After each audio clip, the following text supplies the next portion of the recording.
નમસ્કાર દર્શક મિત્રો, HRPC ન્યૂઝમાં હું દિનેશ મકવાણા આપનું હાર્દિક સ્વાગત કરું છું. જોઈએ સૌપ્રથમ આજના મુખ્ય સમાચાર. ભરૂચ કોંગ્રેસ સમિતિ દ્વારા સત્યની જીતના નામે યોજાયેલી પદયાત્રા શરૂ થાય તે પહેલા જ પણ પોલીસે કોંગ્રેસીઓની ટીંગાટોળી કરી અટકાયતો. ભરૂચ એસપી અક્ષયરાજ મકવાણાનો સપાટો. 70 પોલીસ કર્મીઓની આંતરિક બદલી કરતા પોલીસ બેડામાં ખળભળાટ. ભરૂચની 17 વર્ષની સગીરાને સ્નેપચેટ પર પ્રેમ કરવો ભારે પડ્યો. આખરે જવું પડ્યું ચિલ્ડ્રન હોમ ફોર ગર્લ્સમાં. ઝારખંડની કોલેજની BA કરતી યુવતી સગીર કિશોર સાથે રફુ ચક્કર. ભરૂચ રેલવે સ્ટેશન ઉપરથી રેલવે પોલીસે સખી વન સ્ટોપને સોંપ્યા. બંનેના પરિવારને સખી વન સ્ટોપ પર લાવી રવાના કરાયા. ભરૂચ વડોદરાને જોડતા કરજણ નેશનલ હાઈવે 48 ઉપર કંડાળી ગામ પાસે જ ખાનગી બસ પલટી મારી જતા 10 લોકો ઈજાગ્રસ્ત થયા હતા. કંડાળી પાસે જ ડાયવર્ઝન પાસે જ બસ ડ્રાઈવર કૂદી પડતા ખેતરમાં પલટી મારી ગઈ હતી. વહેલી સવારે જ બસ પલટી મારી જતા બસમાં સવાર મુસાફરોની ચીચિયારીઓથી વાતાવરણ ગુંજી ઉઠ્યું હતું. લગભગ 10 જેટલા મુસાફરોને નાની મોટી ઈજાઓ થતા 108 મારફતે વડોદરા SSG હોસ્પિટલ લઈ જવામાં આવ્યા હતા. વડોદરાથી ભરૂચ ટ્રેક ઉપર સુરત તરફ જતી બસને અકસ્માત સર્જાતા સ્થાનિકોમાં પણ ભયનો માહોલ સર્જાઈ ગયો હતો.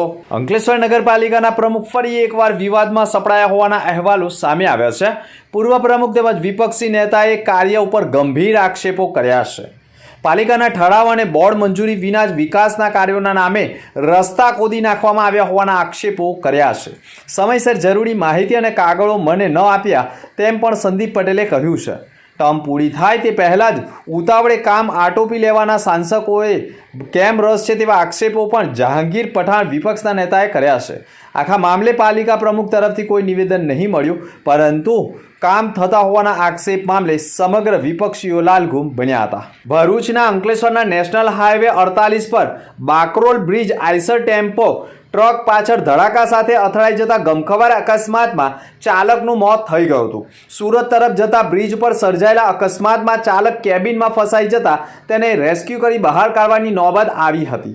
108 અને ફાયરની ટીમ પણ રેસ્ક્યુ કરી ઘટના સ્થળે પહોંચી હતી.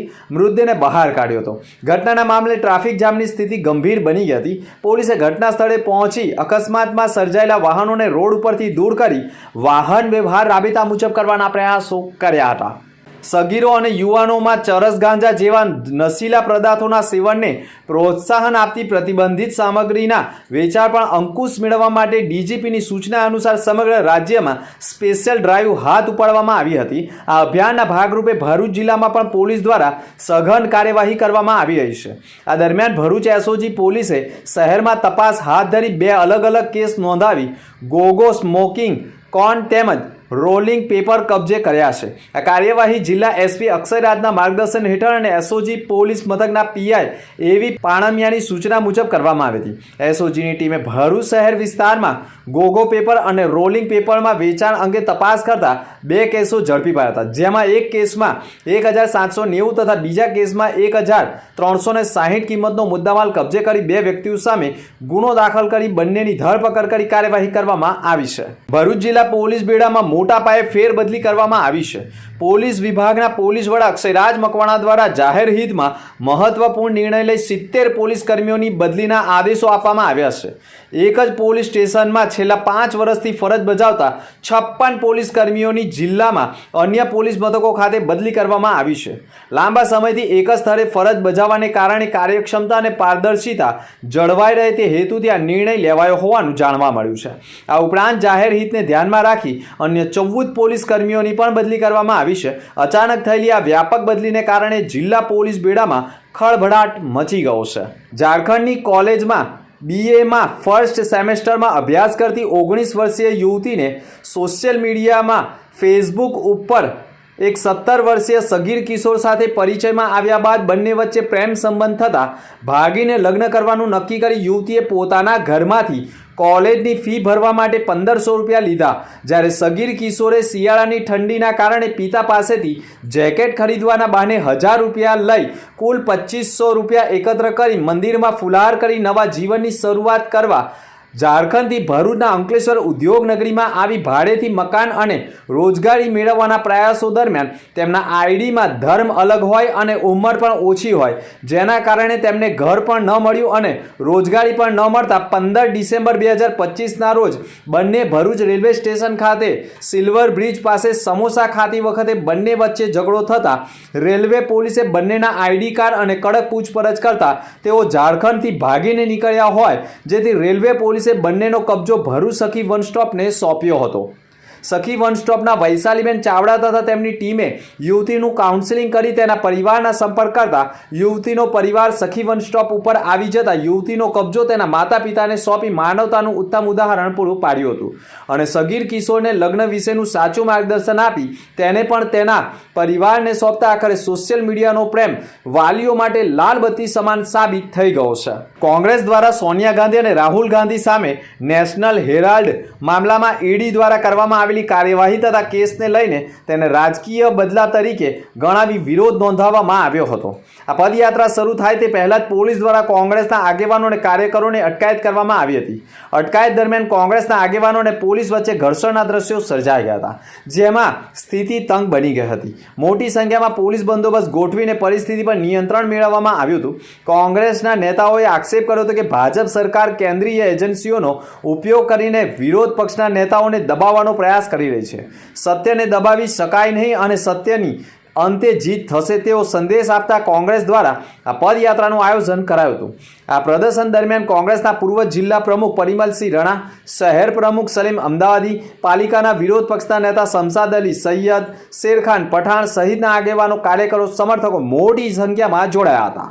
ભરૂચના પૂર્વપટ્ટી વિસ્તારની એક સગીરાને મોબાઈલના સોશિયલ મીડિયાના સ્નેપચેટ મારફતે ડાકોરના 25 વર્ષીય યુવક સાથે પરિચય અને સંપર્કમાં આવતા બંને વચ્ચે પ્રેમ સંબંધ થતા બંને પ્રેમી પંખીડાઓએ પોતાના પ્રેમની વાત માતા પિતાને કરી, પરંતુ સગીરા માત્ર 17 જ વર્ષની હોવાના કારણે સગીરાની સગાઈ યુવક સાથે કરી. સગીરા પુખ્ત વયની થાય તે બાદ લગ્ન કરાવવાની વાત પછી સગાઈના 6 થી 7 મહિના બાદ સગીરાને તેની માતાએ ડાકોરના યુવક સાથે સગાઈ તોડી ભરૂચના એક ગામના યુવક સાથે નક્કી કરવાની વાત કરતા અને ડાકોરનો યુવક કાળો અને સાળો દેખાતો નથી તેવી વાત માતાએ રજૂ કરી હતી. પોતાની દીકરીને સગાઈ તોડી નાખવા માટે દબાણ કરી આખરે સગીરા ઉપર માતાએ ત્રાસ ગુજારી કપડાં લઈ કાઢી મૂકતા વિવાદ છંછેડાયો હતો. સગીરાને માતાએ ત્રાસ આપી કાઢી મૂક્યા બાદ દીકરીએ આપઘાતનો પ્રયાસ કર્યો હતો અને તેની દવાનો તમામ ખર્ચ ડાકોર જેની સાથે સગાઈ થઈ હતી તે યુવકે તમામ ખર્ચ ઉપાડ્યો હતો. જે બાદ સગીરાની માતાએ ભરૂચના પોલીસ મથકમાં સગીરાને યુવક ભગાડી ગયો હોવાના આક્ષેપ સાથે અરજી કરતા પોલીસે તપાસ કરતા સગીરાને તેની માતાએ જ ત્રાસ ગુજારી કપડાં સાથે કાઢી મૂક્યો હોવાનું સામે આવતા અને જે યુવક સાથે સગાઈ થઈ હતી તે જ યુવકે પણ સગીરા પુખ્ત વયની થશે ત્યારે તેની સાથે લગ્ન કરશે તેવી બાહેધરી આપતા આખરે સગીરાને સખી વન સ્ટોપના માર્ગદર્શન હેઠળ ચિલ્ડ્રન હોમ ફોર ગર્લ્સમાં ખસેડવામાં આવી છે. રિન્યુએબલ એનર્જી ઉત્પાદન, ઉર્જા સંગ્રહ અને વીજ ટ્રાન્સફોર્મેશન ઇન્ફ્રાસ્ટ્રક્ચરના વિકાસમાં સહયોગ માટે કેપી ગ્રુપે રિપબ્લિક ઓફ બોત્સવાના સરકાર સાથે આજે એક સમજૂતી કરાર MOU પર હસ્તાક્ષર કર્યા છે.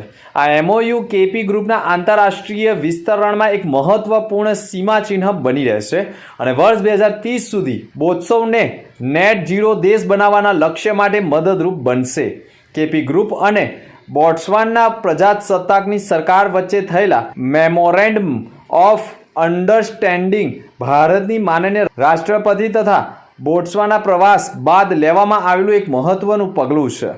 આ સમજૂતી કરાર પર બોત્સવના ખનિજ અને ઉર્જા મંત્રાલય તથા કેપી ગ્રુપ વચ્ચે હસ્તાક્ષર કરવામાં આવ્યા છે. કેપી ગ્રુપમાં સ્ટોક માર્કેટમાં લિસ્ટેડ કંપનીઓ KPI green energy limited, KP energy limited અને કેપી ગ્રીન એન્જિનિયરિંગ લિમિટેડ સહિતની 43 કંપનીઓનો સમાવેશ થાય છે. આ કરાર હેઠળ રિન્યુએબલ એનર્જી તેમજ તેની સાથે સંકળાયેલા ટ્રાન્સમિશન પ્રોજેક્ટ્સના આયોજન, વિકાસ અને અમલીકરણ માટે સહયોગનું માળખું તૈયાર કરવામાં આવ્યું છે, જેનો હેતુ બોત્સવની ઉર્જા સુરક્ષાને મજબૂત કરવાનો અને તેને આ ક્ષેત્રમાં સ્વચ્છ ઉર્જાના નિકાસકાર તરીકે સ્થાપિત કરવાનો છે. ભરૂચની દૂધધારા ડેરી ખાતે સહકારથી સમૃદ્ધિ અભિયાન અંતર્ગત એક મહત્વપૂર્ણ સેમિનારનું આયોજન કરવામાં આવ્યું હતું. આ સેમિનાર દરમિયાન અભિયાન અંતર્ગત અમલમાં રહેલી વિવિધ સરકારી યોજનાઓ, દૂધ ઉત્પાદકોને મળતી સુવિધાઓ તેમજ સરકાર દ્વારા આપવામાં આવતી સહાય અંગે વિગતવાર માહિતી આપવામાં આવી હતી. સેમિનાર સાથે દૂધધારા ડેરીના સ્થાપનાના 66 વર્ષ પૂર્ણ થતાં ઉજવણી કરવામાં આવી હતી. આ અવસરે કેક કટિંગ સહિતની ઉજવણીનો કાર્યક્રમ યોજાયો હતો. કાર્યક્રમમાં દૂધધારા ડેરીના વાઇસ ચેરમેન સંજયસિંહ રાજ, મેનેજિંગ ડિરેક્ટર નરેન્દ્ર પટેલ સહિત ડેરીના આગેવાનો, અધિકારીઓ અને દૂધ ઉત્પાદકો મોટી સંખ્યામાં ઉપસ્થિત રહ્યા હતા. આગેવાનોએ સહકાર ક્ષેત્રની મહત્વતા અને દૂધ ઉત્પાદકોના આર્થિક સશક્તિકરણ માટે સહકારી સંસ્થાઓની ભૂમિકા પર પ્રકાશ પાડ્યો હતો. અંતમાં મુખ્ય સમાચાર પર ફરી એક નજર. ભરૂચ કોંગ્રેસ સમિતિ દ્વારા સત્યની જીતના નામે યોજાયેલી પદયાત્રા શરૂ થાય તે પહેલા જ પણ પોલીસે કોંગ્રેસીઓની ટીંગાટોળી કરી અટકાયતો. ભરૂચ એસપી અક્ષયરાજ મકવાણાનો સપાટો. 70 પોલીસ કર્મીઓની આંતરિક બદલી કરતા પોલીસ બેડામાં ખળભળાટ. ભરૂચની 17 વર્ષની સગીરાને સ્નેપચેટ પર પ્રેમ કરવો ભારે પડ્યો.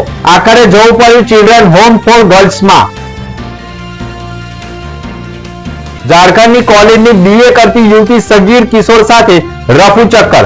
ભરૂચ રેલવે સ્ટેશન ઉપરથી રેલવે પોલીસે સખી વન સ્ટોપને સોંપ્યા. બંનેના પરિવારને સખી વન સ્ટોપ પર લાવી રવાના કરાયા. તો આ હતા ત્યાર સુધીના સમાચાર. નવા સમાચાર સાથે ફરી મળીશું. નમસ્કાર.